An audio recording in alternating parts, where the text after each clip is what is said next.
Salut tout le monde, c'est Olivier, bienvenue sur Nutrition Style. Aujourd'hui on se retrouve pour répondre à plusieurs de vos questions. La première question de Sacha et de nombreux autres spectateurs qui m'a été posée plusieurs fois depuis ma première vidéo sur les graines de lin est: que pensez-vous des particules cyanogènes dans les graines de lin? Faut-il s'en méfier? On peut parfois lire sur internet que les graines de lin contiendraient du cyanure. Le cyanure est un poison qui peut être mortel car il empêche les mitochondries de nos cellules de récupérer l'énergie stockée dans les nutriments énergétiques comme le glucose et les acides gras.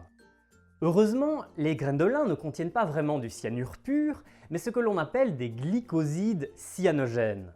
Dans les glycosides cyanogènes, le cyanure y est lié à deux autres molécules, ce qui l'empêche d'interagir aussi négativement avec les mitochondries de nos cellules que ne le ferait le cyanure pur.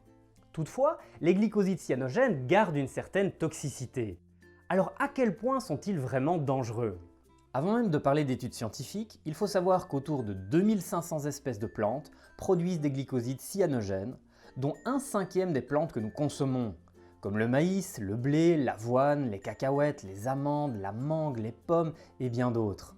Vu la consommation généralisée de ces aliments, pourquoi n'y a-t-il pas d'intoxication aux glycosides cyanogènes partout à travers le monde?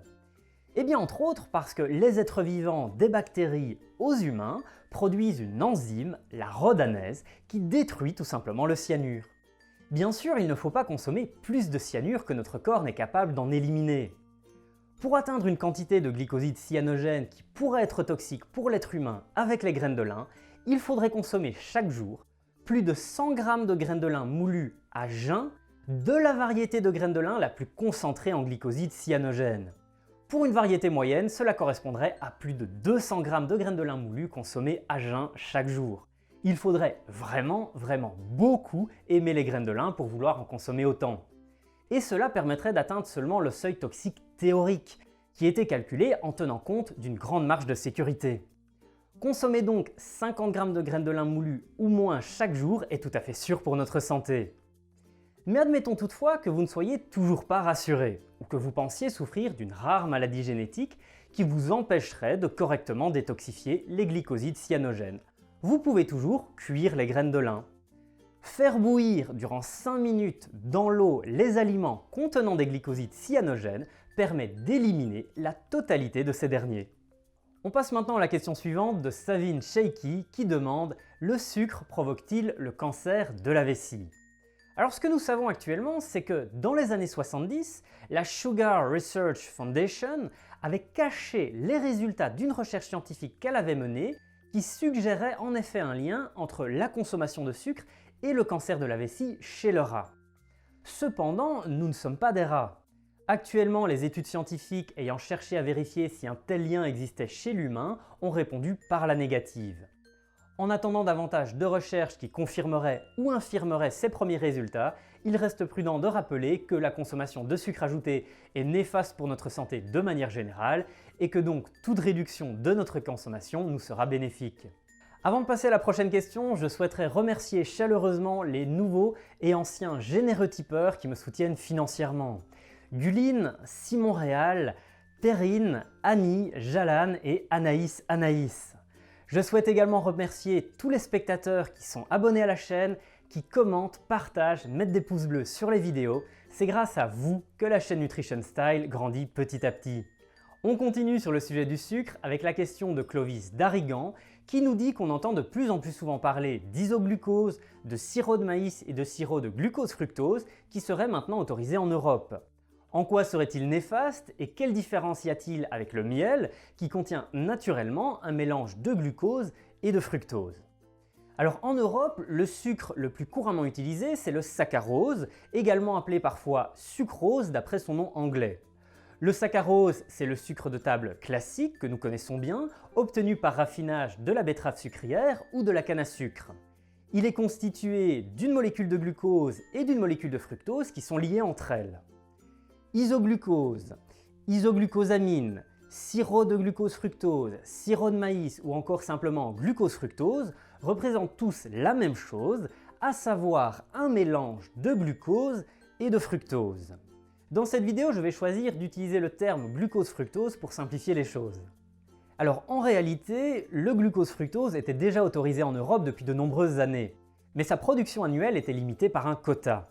Fin 2017, ce quota a disparu, ce qui permettra aux industries d'augmenter la production de glucose-fructose et ce qui pourrait conduire à terme à une augmentation de sa fréquence et de ses concentrations dans nos aliments. Contrairement au saccharose, dans le mélange glucose-fructose, chaque molécule de glucose n'est pas directement liée à une molécule de fructose. Et cela a plusieurs conséquences. Une première conséquence gustative, car à masse égale, le glucose-fructose a un goût sucré plus intense que le saccharose, d'où son intérêt pour les industries. Et aussi une conséquence sanitaire. Nous savons en effet que lorsque le fructose est libre, comme dans le mélange glucose-fructose, il stimule davantage sa transformation en graisse et en acide urique, ce qui pourrait contribuer à aggraver l'obésité, le diabète de type 2, les maladies cardiovasculaires, la stéatose hépatique et la goutte. Remarquez que j'utilise ici le conditionnel, car autant lorsqu'on étudie les effets du fructose, ces effets sont très clairs du point de vue métabolique sur un individu, autant lorsqu'on essaye d'étudier son impact sur la santé humaine à plus large échelle, les résultats des études scientifiques sont contradictoires. Si vous suivez mes vidéos, vous savez toutefois que lorsqu'il y a contradiction dans la littérature scientifique pour un sujet en lien avec l'alimentation, il y a bien souvent anguille sous roche. Le fait que la majorité des études scientifiques publiées sur le sujet soient financées par les industries du sucre est bien évidemment à prendre en considération lorsqu'on interprète les résultats, ce que bien souvent les agences sanitaires ne font malheureusement pas. Mais au final, peu importe que le glucose-fructose soit un peu plus mauvais que le saccharose ou non, car du point de vue pratique pour nous consommateurs, cela ne change rien. Nous devrions au maximum limiter la consommation de sucre ajouté, car ils sont néfastes pour la santé quels qu'ils soient. Les recommandations les plus fréquentes suggèrent de ne pas dépasser 5 à 10% de notre apport calorique journalier sous forme de sucre ajouté, ce qui correspond environ à maximum 20 à 40 grammes de sucre par jour pour une personne moyenne. Et ça va très vite.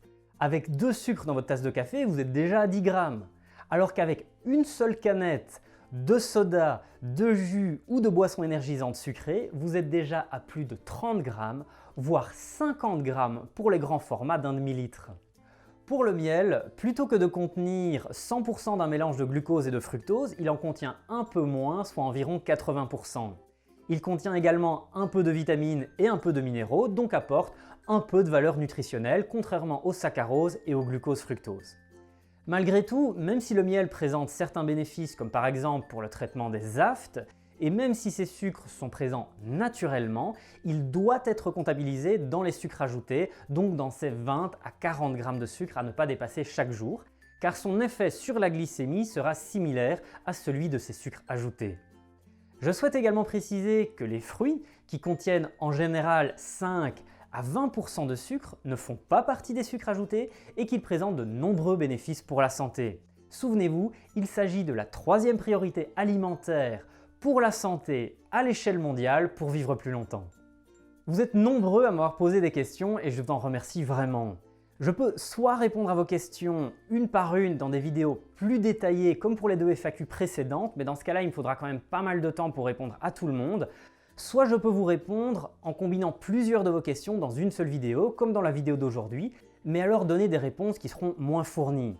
Dites-moi dans les commentaires l'approche que vous préféreriez, ou simplement si vous préféreriez peut-être une alternance entre des vidéos plus détaillées et des vidéos moins détaillées. Je voudrais également vous dire que j'essaye de lire et de répondre à tous vos commentaires.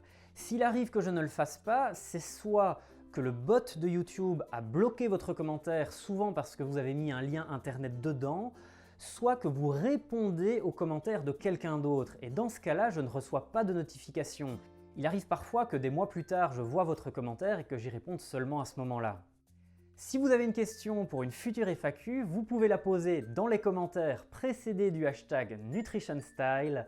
Je vous remercie pour votre fidélité, prenez soin de votre santé et on se retrouve bientôt pour une nouvelle vidéo sur la nutrition et la diététique.